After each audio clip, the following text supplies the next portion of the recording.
কি রে, তুই আজকে একটা মেয়ে নিয়ে আসিস বাড়ির ভিতরে? ভাইয়া তোর এত অধবোধন হয়েছে? হ্যাঁ, তুই দিনের পর দিন বিভিন্ন মেয়ে নিয়ে আসিস বাড়ির ভিতরে, নষ্টামি করার জন্য, নোংরামি করার জন্য।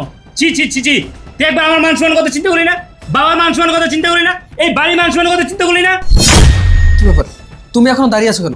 যাও এখান থেকে। এই, কেউ কোথাও যাবে না, এইখান থেকে এক পাও কেউ লড়বে না। এই মেয়ে, তুমি এই কাজটা কি করে করতে পারলা? হ্যাঁ, আমার ভাইয়ের কথা বাদ দিলাম, ও একটা অমানুষ, ও চরিত্র খারাপ, কিন্তু তোমাকে তো দেখে মনে হচ্ছে ভদ্র ঘরের সন্তান, ভালো ঘরের মেয়ে। তুমি এই কাজটা কি করে করতে পারলা? হ্যাঁ, বিয়ের আগে আমার ভাইয়ের সাথে কিভাবে রুমে আসতে পারলা? ভাইয়া, আপনি বিশ্বাস করেন এখানে আমার কোনো দোষ নাই। আমি ভদ্র ঘরের সন্তান।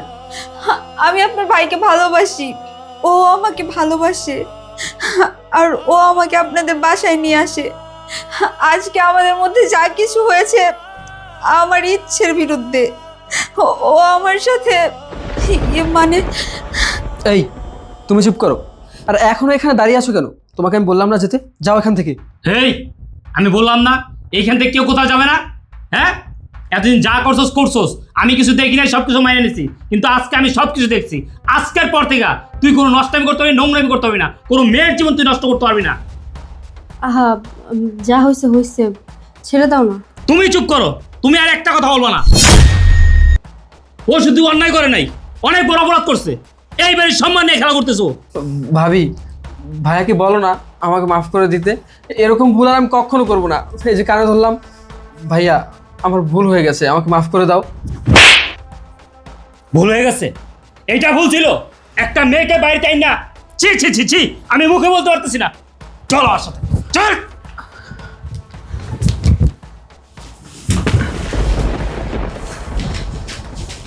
কি ব্যাপার রুবেল, জিজান ধাক্কা দিয়ে ফেলে দিলি কেন? বাবা, আমি তো শুধু ধাক্কা দিয়ে ফেলে দিছি, আমার তো উচিত ছিল ওরে গা ধাক্কা দিয়ে এই বাড়ি থেকে বের করে দেওয়া। জিজান কি এমন অন্যায় করছে যে বাসাতে ঘাড় ধাক্কা দিয়ে বের করে দিবি? ও কি অন্যায় করছে? ওই দিন যা শুরু করছে, এতে তোমার আমার এই বাড়ির মান সম্মান কিচ্ছু থাকবে না। বৌমা, জিজান কি করছে? ও কি বলবে? আমি বলতেছি, তোমার ছেলে ইদানিং বিভিন্ন মেয়েদেরকে আইনা বাসায় নষ্টামি করে, নোংরামি করে। আজকে এই মেয়েটাকে নিয়ে আসছে, ওর সাথে যা করছে, ছি ছি ছি, আমি বলতে পারতেছি না লজ্জায়। কিরে রুবেল, কি বলতেছে এগুলা? বাবা, বাবা কি? বাবা কি? ছি ছি ছি ছি, তুই আমার সন্তান, এই নোংরাম কাজ করতেছস? কিরে, আমার মান সম্মান সব ডুবে দিতেছস। শোনো বাবা, ও আমার ভাই বলে দিনের পর দিন অন্যায় করে, অপরাধ করে পার পেয়ে যাবে, সেটা হতে পারে না। আমি সিদ্ধান্ত নিছি, এই মেয়েটার সাথে ওর বিয়ে দিব। আমিও চাই ওকে বিয়ে দে, তাতে যদি ও একটু ভালো হয়। না বাবা, আমি এখন বিয়ে করতে পারবো না। আমার এখনো পুরো লাইফটা পড়ে আছে। এখন বিয়ে করে আমি আমার জীবনটা নষ্ট করতে চাই না। আমি আমার লাইফটা এনজয় করতে চাই। তুই লাইফ এনজয় করবি না? বিয়ে করার পরে বউ লিয়ে লাইফ এনজয় করবি, বুঝতে পারছস? ভাবনা, তুমি জিসানকে বলে দাও আমি আর বাবা যে সিদ্ধান্ত নিছি ও যেন সেই সিদ্ধান্ত মেনে নেয়।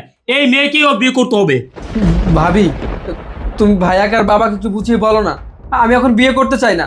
আমার এখনো পুরো জীবনটা পড়ে আছে। আমি যদি এখন বিয়ে করি আমার লাইফটা নষ্ট হয়ে যাবে।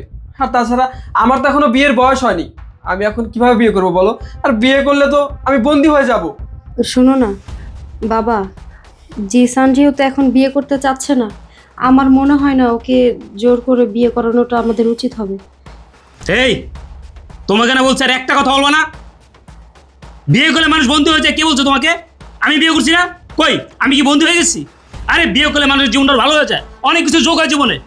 শোনো, আমি আর বাবা যে সিদ্ধান্ত নিচ্ছি সেই সিদ্ধান্তই রাইট, বুঝতে পারছো? এই মেয়ে, তোমার নাম কি? তোমার বাবার নাম কি? তোমাদের বাড়ি কোথায়?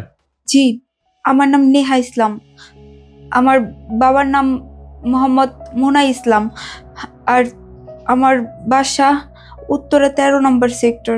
ঠিক আছে বা, তুমি এখন বাসায় চলে যাও। আমরা যত দ্রুত সম্ভব তোমাদের বাসা আসতেছি তোমার বাপ্পার সাথে কথা বলার জন্য। ঠিক আছে আঙ্কেল, আপনারা যেটা ভালো মনে করেন সেটাই করবেন। জিসান, যাও ওকে এগিয়ে দিয়ে আসো। ঠিক আছে, চলো।